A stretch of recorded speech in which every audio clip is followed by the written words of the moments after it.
Hello friend, Manisha रेसिपीमध्ये तुमचं खूप खूप स्वागत आहे। आज आपण बनवणार आहे पारंपरिक पण विस्मरणात गेलेली रेसिपी, ती म्हणजे गोड गुळाची दशमी। त्यासाठी आपण 1 कप गुळ घेतलेला आहे, तो किसून घेतला आहे मी। तो आपण याच्यात काढून घेणार आहे बाउलमध्ये। किसल्यामुळे तो पाण्यात लवकर विरघळणार आहे। त्याचबरोबर आपण तिखट दशमी पण बनवणार आहोत। गोड आणि तिखट जे प्रवासात ह्या दशम्या जवळजवळ 15 दिवस सुद्धा राहतात, किंवा आपल्याला मुलांच्या डब्याला, नाश्त्याला, कुठे बाहेर फिरायला गेलं की हे पदार्थ पूर्वी असे घेऊन जात असत, पण ते आता आपण विसरून गेलेलो आहोत। हे असं आपण गुळामध्ये पाणी घालून ते ढवळून घ्यायचं आहे। पूर्ण गुळ पातळ करून घ्यायचा आहे। त्यामध्ये आपण थोडं मीठ घालणार आहोत चवीला। गोडामध्ये तिखटाचं गोडामध्ये थोडंसं मीठ चवीला घालतात, आणि 1 चमचा साजूक तूप घालणार आहोत। आणि हे असं आता पूर्ण पातळ करून घेणार आहे, जास्त पाणी नाही घालायचं आहे।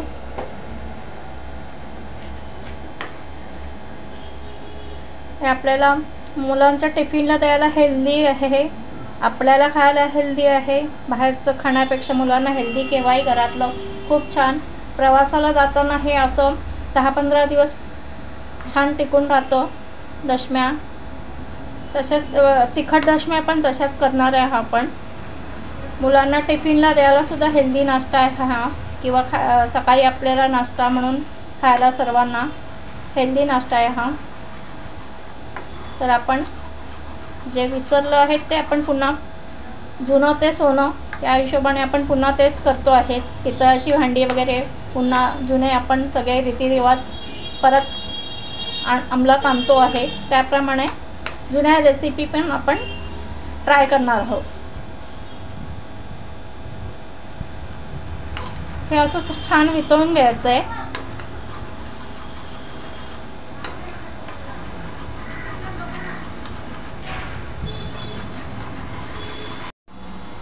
आपला गूळ चांगला विरघळलेला आहे। ह्याच पाण्यामध्ये जितकं पीठ मावेल तितकं आपण छान मळून घ्यायचं आहे। थोडंसं घट्टच मळायचं आहे, सैल नाही मळायचं आहे। या मेजरमेंटने मी पीठ घेतलं आहे। तुमच्याकडे जर मेजरमेंट नसेल तर एखादी वाटी सेट करून घ्या तुम्ही।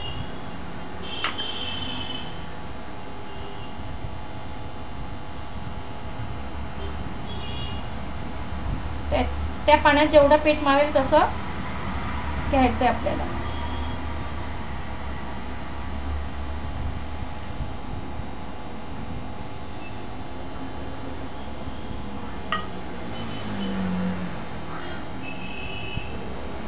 साधारण 1 वाटी मला हे पीठ लागलं, अजून लागेल तर मी त्यात वाढवणार आहे।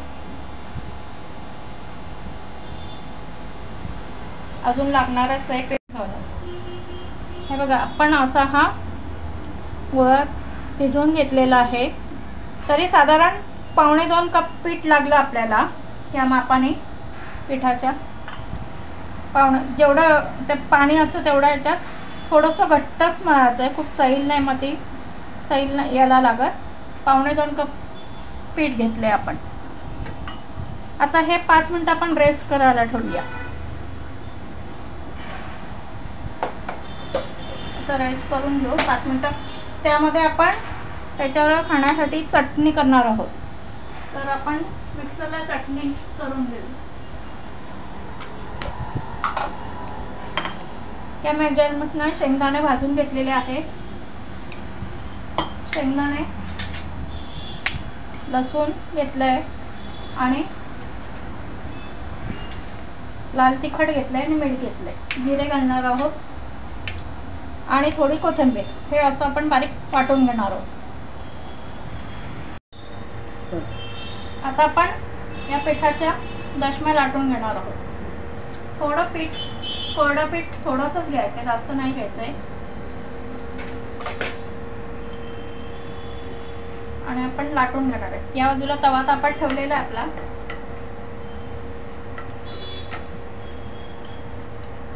ह्या दशम्या आपण दुधात पण भिजवू शकतो, पण दुधामध्ये त्या 4-5 दिवसच राहतात. जास्त टिकण्या ते 10-15 दिवस राहायचं असेल तर तुम्ही पाण्यातल्या दशम्या पाण्यातच पीठ भिजवावं लागेल तुम्हाला. त्या थोड्याशा जाडसर लाटाच्या असतात,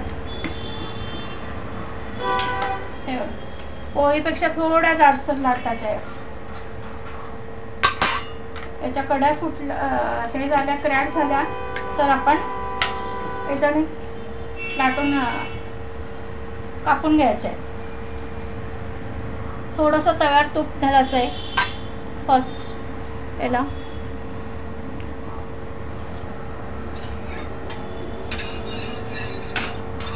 तवा या ठिकाणी आपण तवा जास्त हाय फ्लेम नाही करायची, कारण हे गुळ असल्यामुळे ते पटकन त्याला करपण्याची शक्यता असते.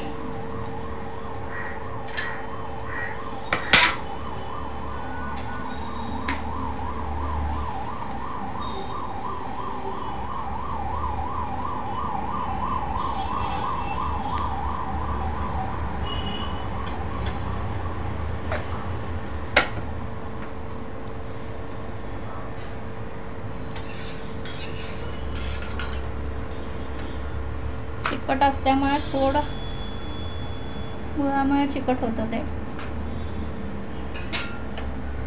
ही मऊसूत होते दशमी. तुम्हाला मऊ हवी असेल तर मऊ सुद्धा करू शकतात, किंवा तूप लावून छान कडक पण राहू शकते. ती तुम्हाला जशी आवडेल तशी ती तुम्ही शेकू शकतात. हे बघा छान गोल्डन कलर आलेला आहे तिचा.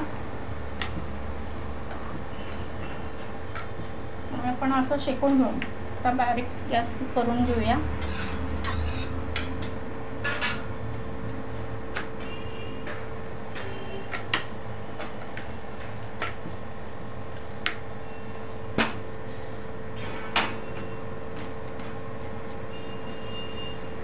आता आपण साजूक तूप लावून घेणार आहोत.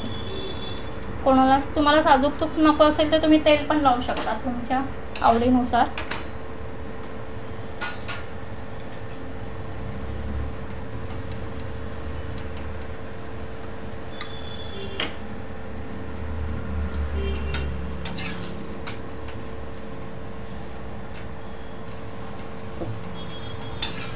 आपली छान दशमी रेडी झालेली आहे. गोल्डन कलर छान आलेला आहे आणि छान खरपूस भाजलेली आहे. आपण ती काढून घेणार आहोत. याच प्रकारे आपण दशम्या करून घेणार आहोत. फर्स्ट टाइम आपण तूप टाकलेलं आहे तव्यावर, जेणेकरून ते गुळाचं असल्यामुळे चिटकू नये म्हणून.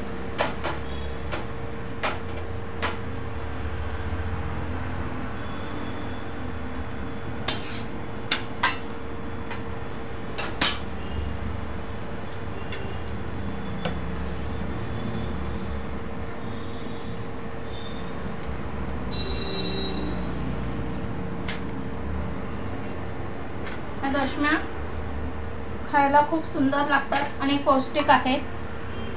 आपल्याला डबा करायचा कंटाळा आला असेल तर आपण ह्या रात्री सुद्धा करून ह्या 2 दिवस आपण मुलांना टिफिनला देऊ शकतो. आपण सुद्धा टिफिनला घेऊन जाऊ शकतो. एक पोळी भाजी रोज खाऊन कंटाळा येत असेल तर हे छान ऑप्शन आहे. आणि प्रवासात तर पर्यायच नाही आहे. पूर्वीचे लोक हे असंच खायचे.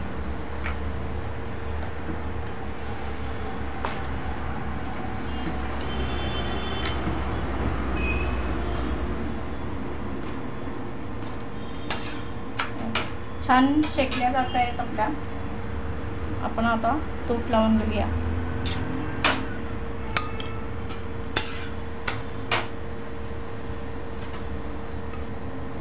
दुधात मोडून सुद्धा आपण खाऊ शकतो. यात सुंदर लागतात, स्वादिष्ट आणि रुचकर लागतात.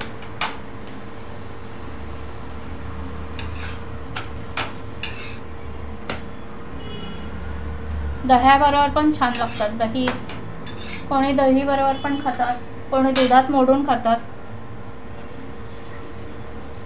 लोणचं, शेंगदाण्याची चटणी सुंदर लागतात. याबरोबर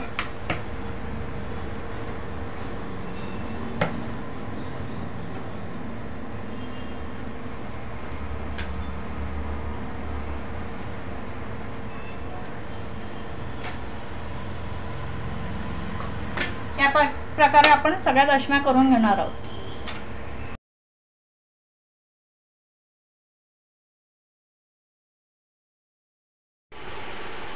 आपल्या गोड दशमी शेंगदाण्याची चटणी रेडी आहे. त्यासोबत आपण कैरीचा छुंदा पण खाऊ शकतो, कैरीचं लोणचं खाऊ शकतो, दही खाऊ शकतो, लोणी पण खाऊ शकतो.